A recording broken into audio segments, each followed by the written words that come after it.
Welcome to the Christmas edition 2021 of The Advisory Deck. We are in a... made it. We did, we got here. We hope you've all got there too. We're in a fascinating location. We thought we would celebrate by coming and sitting smack bang in the heart of the Adelaide Parklands. I don't know what this island is called, James, but... Yeah, I've never been here before. No, there you go. Lovely, mate. It is. It's nice on a warm day. We've got the Adelaide CBD in the background, and the weather, this La Nina weather persists, but it's giving optimism to our farmers around the state. We started these videos 18 months ago now, James, just as COVID was sort of finding its way into the lives and disrupting the lives of everyone, really as a mechanism to do something different, to take some of our own medicine that we counsel clients on, and try something that might be of use and of value to you. Fast forward 18 months, we've done something like 46 videos, James? Correct, yeah. Something like 20 or 30 hours of content on these, a lot of interviews. We've been fortunate to, we're approaching 50,000 views on YouTube. We're not quite influencers yet, but you never know, one day. Be a long way away, I think. Let's be honest. We did think it'd be a nice way to wrap up 2021 though, as seeds of normality are starting to shoot from the ground, to pull out a couple of common threads and some salient lessons that we have seen time and time again when we talk to leaders of successful organisations, those who've navigated tricky times. What is it that every business leader, SME, larger organisation should really be bearing in mind as they plan their path through 2022? So powerful sort of things. James, what sticks out for you?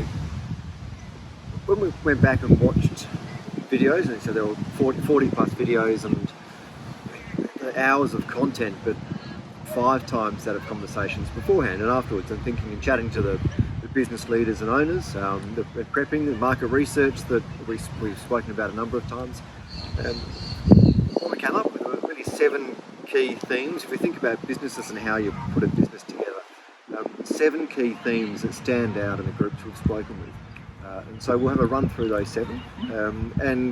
We've filmed a couple of videos in the last few days. One was around a social enterprise, one's around what they thought was a fintech and now is they call a wellness, health, wellness, lifestyle business.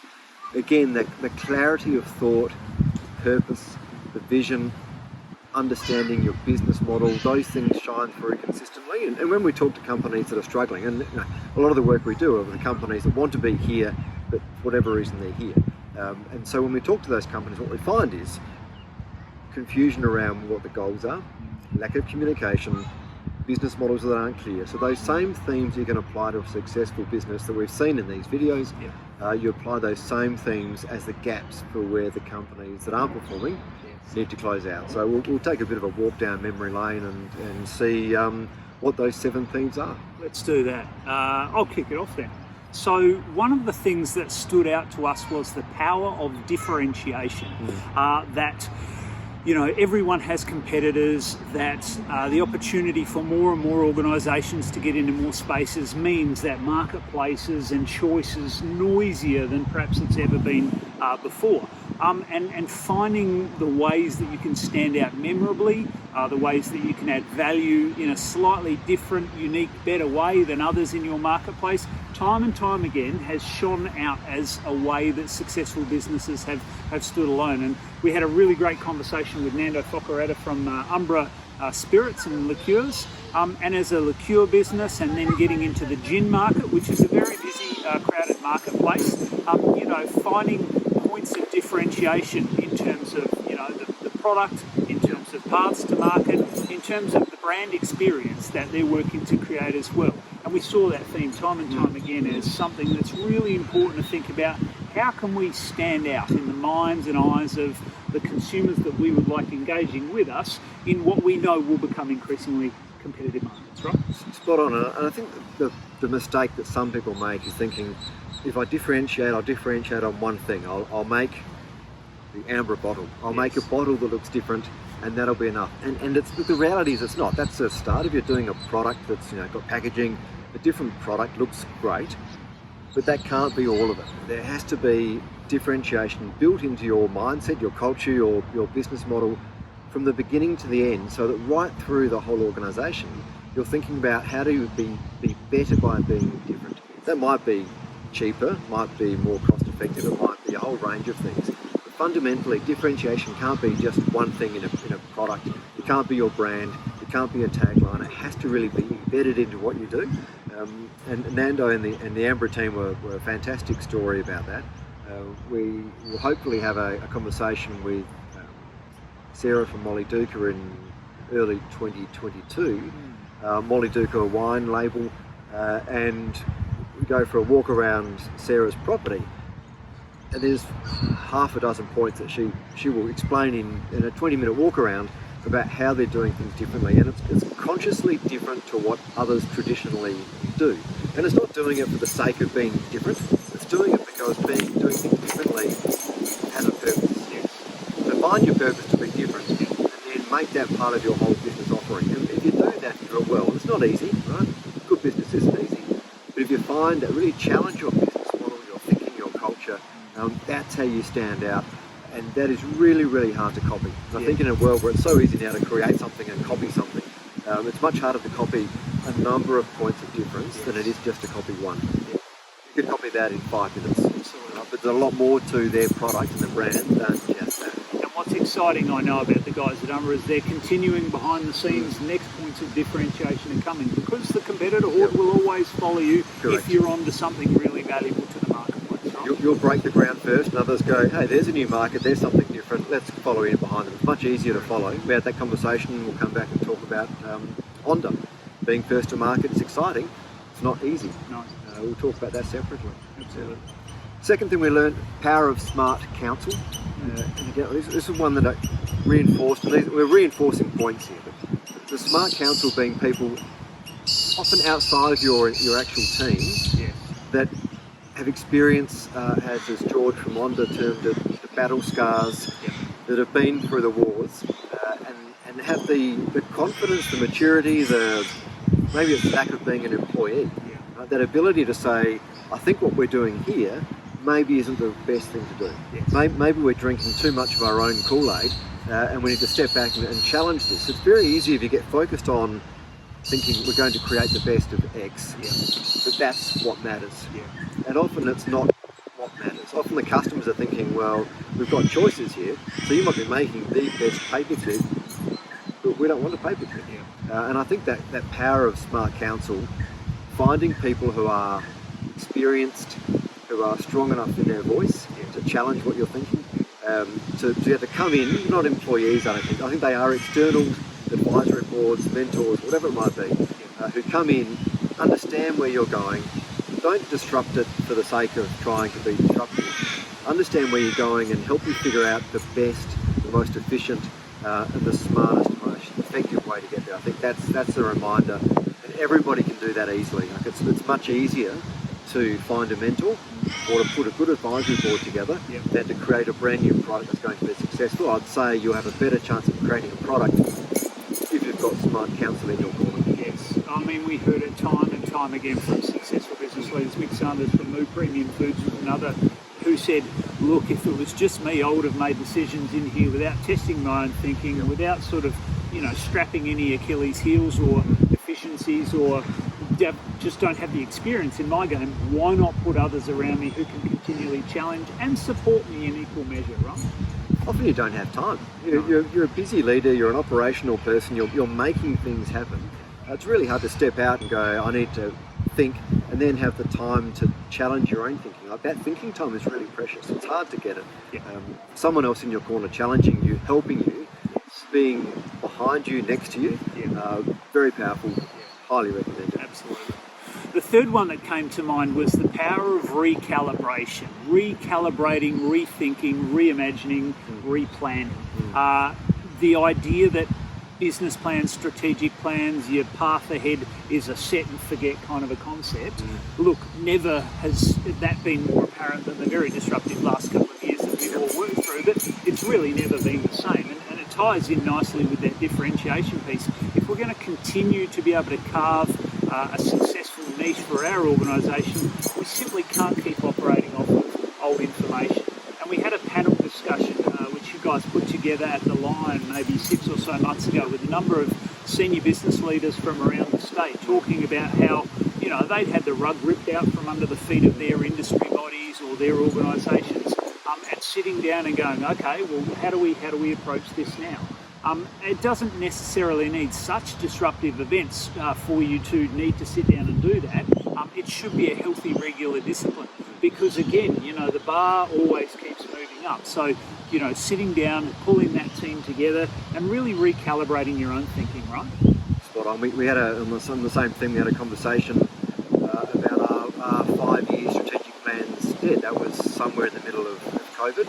And I think our thinking was that a 5-year plan that you set and forget is absolutely gone. There is no doubt about it. The same way, if you look at the top listed companies from 10 years ago, they are typically industrial style, you know, the banks or infrastructure and so forth, and now they're much more tech heavy.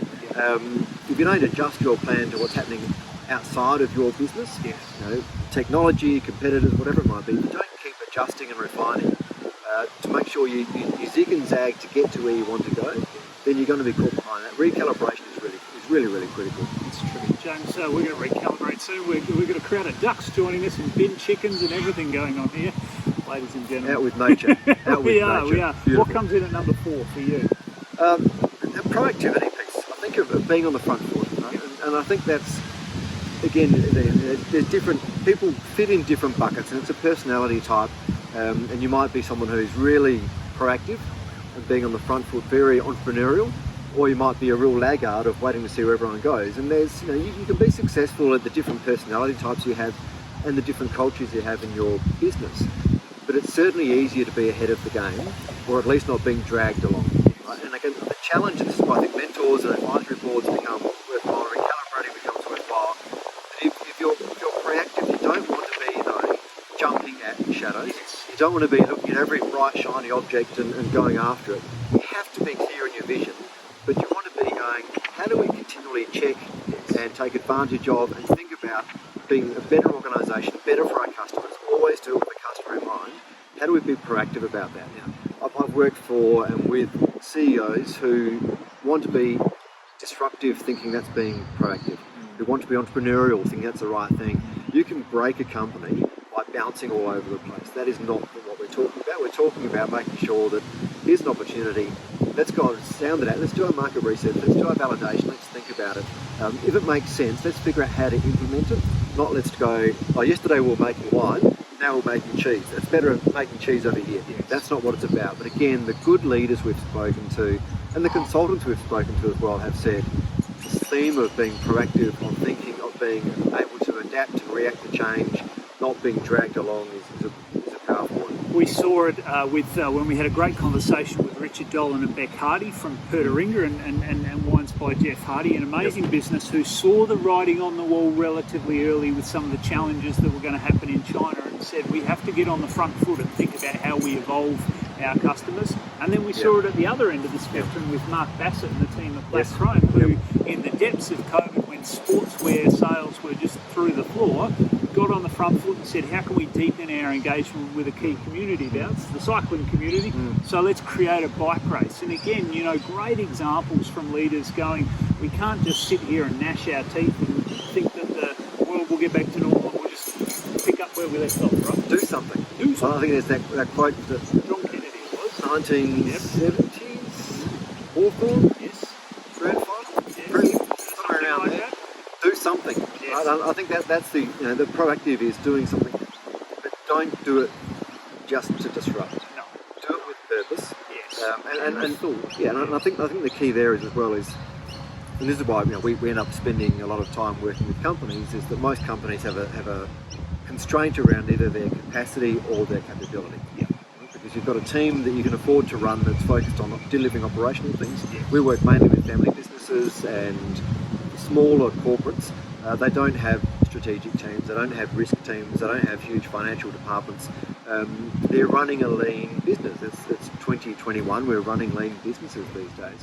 And I think that reason we come in to help boost capability and capacity is the same reason why you don't want to be always challenging, always changing, always doing something for the sake of being seen to do something, because your team just doesn't have the capacity. You'll burn people out, you will waste incredible amount of resources and you'll deliver nothing of value likely to your customers. And I think finding that ability to structure how you do something, again, don't sit on your hands. No. I think it ties in really nicely with the fifth thing, which we've observed. And if there was one for me that's so common, so consistently, sustainably underpinning success, is the power of customer focus. That when you are making decisions with a customer mindset lens on, where you're thinking, what are the problems they're dealing with, what are the ambitions and aspirations that they have, how are they going to be able to engage with easily and benefit from whatever the heck it is that we are doing here. The power of customer focus stood out time and time again. And so when we get really hung up on our own widgets, our own services, our own products, and we deep dive into the things which we've built or which we're so passionate about putting into the market, take a breath for a moment and think really hard about what's going on in that customer's world. Not just their need for your product or services, but what are all the other influences happening in their ecosystem? What's distracting them at the moment? What else is bothering them? And how can I, integrate that into my thought patterns? And that can be from a really high level, large organisation, all the way down to like a guy, Dan Kerber, who we had a conversation with, who's building a little terrific fellow, kid, building a cricket bat manufacturing business in his shed, Dad's shed out in the backyard, who said, I'm passionate about cricket, but there's some frustrations that I know a lot of cricketers have with, the other big brand name bats as well. So I'm going to go about creating a business that really tailors this to suit everything that I think the customer wants when they're getting a brand new cricket bat. So really powerful. Dan's got that he's starting out, like he's building his business, so literally he knows every single customer that he talks to them all, he crafts something for them. Yes. It's a boutique business, that's what he's building. At the other end of the scale, once you get up to having 10 employees, 20 employees, 200 customers, 4,000 customers, it gets harder to do that. And the conversations we've had with Jason from Squareholes reminds us about the importance of that market research piece, right? Of doing the same thing you're saying, checking what your customers are wanting, checking what your competitors are doing, and making sure that you don't, again, bounce and follow them, but you're aware of what's going on and you're building something that doesn't follow, but takes your business where you want it to go based on what your customer needs are. Be clear about the needs and figure out which of those needs you can satisfy. Are you going to create a new market for them, or are you going to tailor something for them, which is what George from Onda spoke about? Are you going to handcraft something, what Dan's doing? What is your business model, and are you going to build it for scale? But whatever you do, do it with the customer needs in mind. It's walk a mile in their shoes, understand what they want, and then offer them something that they want. Nando said a very similar thing, didn't he? He said, it doesn't matter what I like, will the customer like it, and will it sell because they are being satisfied? What comes in at number 6? Power of community. And we've seen this in a couple of different ways. So you and I are part of a group you started called The Swarm, and there's 25 or so independent consultants, HR, marketing, finance, a whole range of people that loosely collaborate and talk and get together and just bounce ideas off each other. And we do that again with thinking about how can we provide better services for our customers, our clients. How do we make sure that if our clients need a marketing solution, that we've got someone we can put in front of them. I think that ability to integrate yourself in a trusted group of people that aren't direct competitors but certainly understand what you're going through is powerful. There's a range of those community groups, those business-focused groups that exist. Family Business Australia run one for their leaders of family businesses. They put 10 around the table a number of times through the year, and you get to talk in a very safe environment about what's happening in your business and what your challenges are, and you help someone else in the same way. There's another group called the Executive Connection, the tech groups. They've been running for a number of years. Again, it's a safe space, but you get to walk out of your office and think about things differently. You get to be challenged by people who have got your best interests at heart. You step away. And I think that ability to step away, all of these themes are often about stepping away from your operational environment and trying to think about things differently, calmly, and ahead of time with your customers, and we'll talk about staff as well, with your customers in mind. So that community aspect was a theme that came through a number of times. And it's not just for the practical, pick the brains of others kind of doing similar things to me. No, it's not a follower. Wisdom. No. It's as much as just having others around me, that sense of, I can be open, I can be, I'm not on my own. I'm not lying awake every night at 3 a.m. worrying about aspect X of the business as the only person doing that. So having that sense of, friendship, kinship, people that you can, just spend that time with as the calibration mechanism almost to give you that sense of confidence to get back out there. And there are some wonderful sort of structured and organised networks and communities out there, but you can create your own as well, and pulling a few trusted people together every so often. That's where the genesis of the Swarm was. 6 of us sat around a table, had breakfast once a month and said, we're out there trying to grow our own businesses. How are you doing? You all right? What's going on? So again, think about where community fits in your business and how can you nurture one too. Number 7. Lucky last. Consistency. I think it's sort of staying the course. Again, we spoke about being proactive but not being disruptive. We spoke about checking yourself with mentors. We've spoken about doing the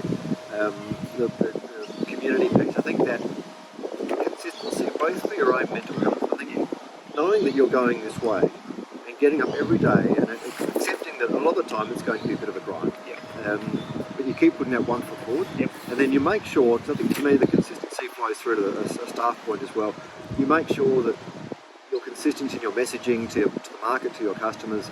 You're consistent in your messaging and your actions to your staff, your suppliers.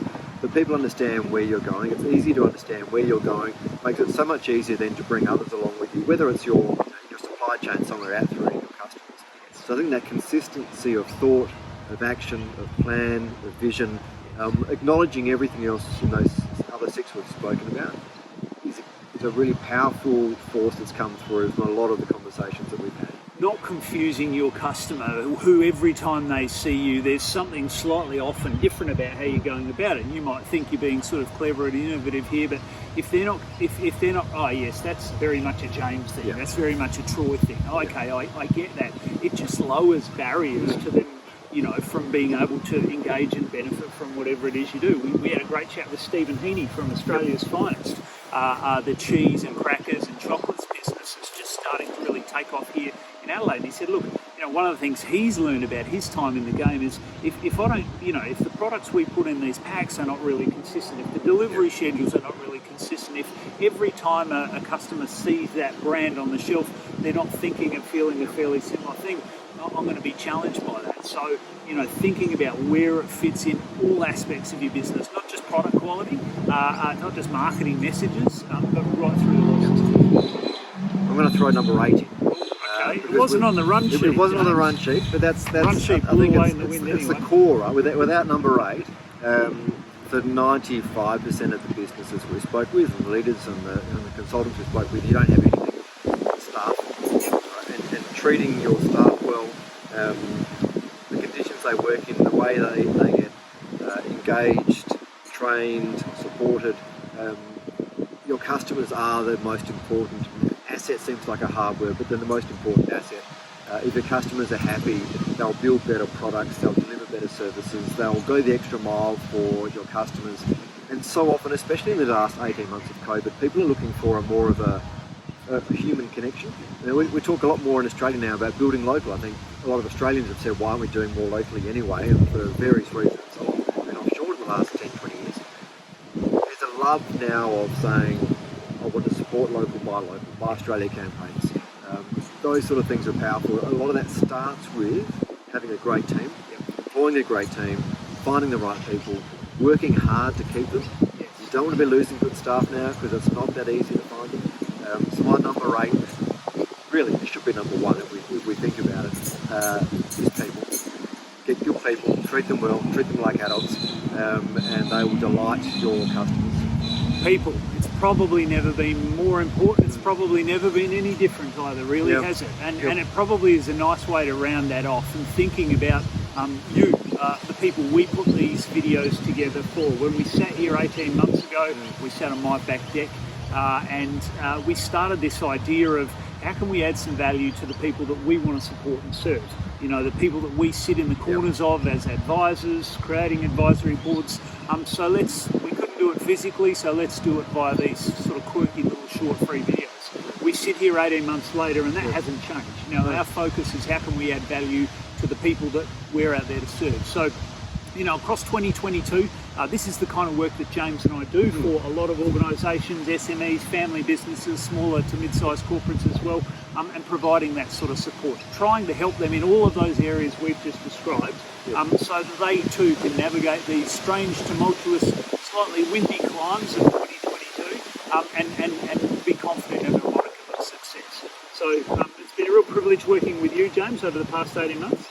We've learnt a lot, haven't we? We have. We've spoken to some great people. And I think we, along with everyone we've spoken to, is still going. So after it is 18 months of COVID, who would have thought that when we had those first conversations? Let's hope 2022 brings us a bit more freedom, a bit more certainty, a bit more clarity around where we're going. So I think the Australian markets, Australian people are ready to get out there and have a fantastic 2022. So here's to a great year ahead. Absolutely. James, it looks a bit cold to get in that lake, too cold for a swim. We'll stay up.